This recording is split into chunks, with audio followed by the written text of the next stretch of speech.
नमस्कार दोस्तों, good morning. कैसे हैं आप लोग? कमेंट करके ज़रूर बताइएगा। पंचायत नियोजन इकाइयों की मेधा सूची में काउंसलिंग कैंप से पहले ही पकड़ा गया फर्जीवाड़ा। 60% को बना दिया 78% मेधा सूची में खेल। एक ही अभ्यर्थी का अलग अलग अंक प्रतिशत। काउंसलिंग के लिए बदले गए कैंप स्थल। मेधा सूची में नाम नहीं रहने पर भी करा सकेंगे काउंसलिंग। प्रधान सचिव ने दिया आदेश। मेधा सूची में गड़बड़ी का मामला सामने आने के बाद निर्णय। अभ्यर्थी संबंधित कागजातों के साथ कैंप में हो सकेंगे शामिल। जी हाँ, जिनका मेधा सूची में नाम नहीं है वो सोच रहे हैं कि मेरा प्रोविजनल में नाम था, फाइनल में नहीं है, प्रोविजनल में था, फाइनल में आ गया है, या मेरा नाम दोनों में नहीं है, रिसीविंग है, तो आपके लिए बहुत अच्छी खबर ये होने वाली है दोस्तों। तो चलिए दोस्तों शुरू करते हैं। शुरू करने से पहले अगर आप मेरे चैनल पे नए आए हैं और अभी तक आपने मेरे चैनल को सब्सक्राइब नहीं किया है तो प्लीज़ मेरे चैनल को कर लीजिए सब्सक्राइब, बेल आइकन को कर लीजिए प्रेस, ताकि जो भी वीडियो डालें उसका नोटिफिकेशन सबसे पहले आपके पास पहुंचे, उस वीडियो का आप लाभ उठा सकें। चलिए एक ही ये देख लेते हैं, एक ही अभ्यर्थी का अलग अलग अंक प्रतिशत। एक अभ्यर्थी का पहले नियोजन इकाई में अंक प्रतिशत 62, तो इसी अभ्यर्थी का दूसरे नियोजन इकाई में 65% अंक हैं। इस तरह के कई मामले सामने आए हैं। जांच के दौरान कई तरह की गड़बड़ी सामने आई है। इसमें एक बड़ा मामला यह भी आया है कि एक ही अभ्यर्थी के अलग अलग नियोजन इकाई में अलग अलग अंक प्रतिशत हैं। डीओ अब्दुल सलाम अंसारी ने कहा है कि इस तरह की कई गड़बड़ी मिली है। इस कारण काउंसलिंग को लेकर कई प्रक्रिया बदली गई है। अब आइए आप देख लेते हैं, ये खबर मुजफ्फरपुर से छप के आ रही है और वरीय संवाददाता के द्वारा इसे प्रकाशित किया गया है। सभी शैक्षणिक व प्रशासनिक के अंक जोड़ने के बाद कुल अंक 60%, लेकिन मेधा सूची में अंकित 78% है। जी हाँ, बात करें जो आपका टोटल मैट्रिक इंटर सब मिला के होते हैं तो जोड़ने के बाद 60% मेधा बनता है, लेकिन उसको क्या कर लिए हैं अभ्यर्थी कि एडिट करके कंप्यूटर से उसको 78% बना लिए हैं कि हम टॉप रैंक पे जाएंगे। यही फर्जीवाड़ा कहलाता है दोस्तों। इसी तरह से लोग फर्जी करके जुड़ते हैं कि जिनका कम परसेंटेज होता है वो एडिट बिडिट करके ऊपर जाते हैं और उनका सिलेक्शन हो जाता। पर ये कब होता था? जब पूरी प्रक्रिया बंद कमरे में होती थी, सेटिंग होता था, तो ये होता था। लेकिन जैसे ही इसे बड़ी निगरानी में किया गया, बड़ी कार्रवाई के साथ किया गया, ओपन कैंप के साथ किया गया, तो देखिए ये सारा मामला पकड़ में आ रहा है। इसी तरह के एक अभ्यर्थी का कुल अंक आ रहा था 63%, लेकिन मेधा अंक में उसे 80% डाला गया था। जी हाँ, उनका बन रहा था 63, लेकिन जब मेगा अंक में बन रहा था 80।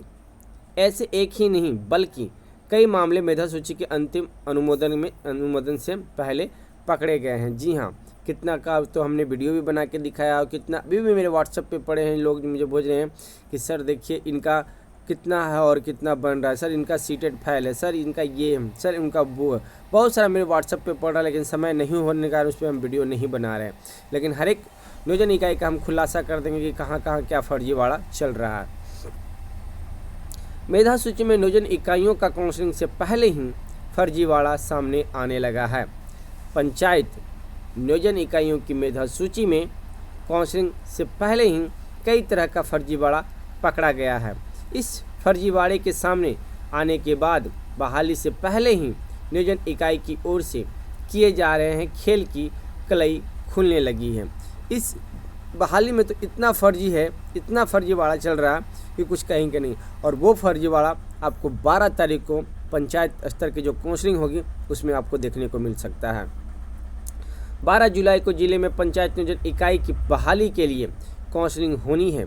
इसे लेकर मेधा सूची का अनुमोदन जिला स्तर पर अधिकारियों की ओर से किया जा रहा था। नियोजन इकाई ने जिस मेधा सूची का अनुमोदन करके जिले में भेजा गया था उनमें जांच के दौरान कई तरह की गड़बड़ियां पकड़ी गई हैं।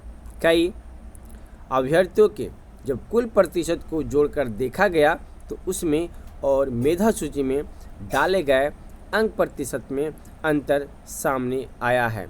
यही नहीं, कई अभ्यर्थियों को अतिरिक्त वेटेज भी जोड़कर दिया गया है। देख लीजिए, और ये कहाँ हुआ है?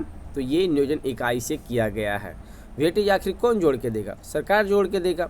जो नियोजन इकाई के हैं वो कर्मी जोड़ के देंगे, जो शिक्षक है वो जोड़ के देंगे, आखिर वेटेज बढ़ कैसे जा रहा है। सरकार का आदेश था कि टीईटी के 82 अंक पर वेटेज नहीं देना है। इस आदेश के बावजूद नियोजन इकाइयों ने अभ्यर्थियों को 2 अतिरिक्त अंक का वेटेज देकर उनका मेधा सूची में नाम ऊपर कर दिया है। जिला स्तर पर काउंसलिंग से पहले कई अभ्यर्थियों के क्रमांक बदले गए हैं। आशंका जताई जा रही है कि इस तरह के फर्जीवाड़े और भी हो सकते हैं। काउंसलिंग के लिए बदले गए कैंप स्थल। जी हाँ, अगर आप मुजफ्फरपुर में काउंसलिंग कराने जा रहे हैं तो ये खबर आपके लिए बहुत अच्छी होने वाली है, क्योंकि आपका काउंसलिंग कैंप बदल गया है। जिले में 12 जुलाई को आयोजित काउंसलिंग को लेकर कई जगह कैंप स्थल बदले गए हैं।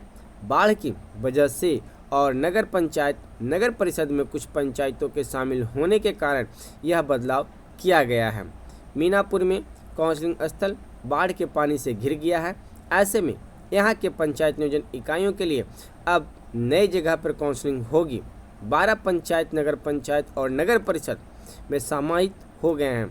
ऐसे में अब 12 जुलाई को 296 पंचायत नियोजन इकाइयों में बहाली को लेकर काउंसलिंग होगी। डीओ अब्दुल सलाम अंसारी ने बताया कि संशोधित सूची जारी कर दी गई है, इसके अनुसार ही काउंसलिंग होगी। ये है नए काउंसलिंग कैंप स्थल। औरई में मध्य विद्यालय हिंदी बालक में, बंदरा में मध्य विद्यालय में, बुचहा में मध्य विद्यालय में, गायघाट में उच्च विद्यालय में, जारंग काटी में हाई स्कूल, कटरा में मध्य विद्यालय, कुडनी में तुर्की हाई स्कूल, सकरा में उच्च विद्यालय, मड़वन में उच्च विद्यालय भटौना, मुरौल में हाई स्कूल, मुसहरी में जिला स्कूल, मोतीपुर में हाई स्कूल, पारू में हाई स्कूल, साहेबगंज में मध्य विद्यालय बालक, सरैया में मनिकपुर हाई स्कूल, मीनापुर भदू भगत किसान इंटर कॉलेज गंज बाजार में। मेधा सूची में नाम नहीं रहने पर भी करा सकेंगे काउंसलिंग, प्रधान सचिव ने दिया आदेश। देखिए कितना बड़ी अच्छी खबर है आपके लिए। ज़्यादा अभ्यर्थी इसी चीज़ को लेकर परेशान है, जो कि बहुत बड़ी खबर बनने जा रही है। ये भी मुजफ्फरपुर वरीय संवाददाता के द्वारा प्रकाशित किया गया है। नियोजन इकाइयों की ओर से बनाई गई मेधा सूची में अगर किसी अभ्यर्थी का नाम नहीं शामिल है तो भी वे काउंसलिंग में शामिल हो सकेंगे। विभिन्न नियोजन इकाइयों की ओर से मेधा सूची में सामने आई गड़बड़ी के बाद शुक्रवार को यह निर्णय लिया गया और आदेश दिया गया कि अभ्यर्थी आवेदन की फोटोकॉपी और अन्य संबंधित कागजात के साथ काउंसलिंग कैंप में शामिल हो सकते हैं। मेधा सूची में उनका नाम नहीं रहने के बावजूद उनके दावे के आधार पर काउंसलिंग में शामिल कराया जाएगा और उनके कागजात की जांच कर उनके मेधा अंक के तहत ही काउंसलिंग की प्रक्रिया कराई जाएगी। 12 जुलाई को आयोजित काउंसलिंग कैंप लेकर शुक्रवार को अधिकारियों ने यह निर्देश जारी किया है।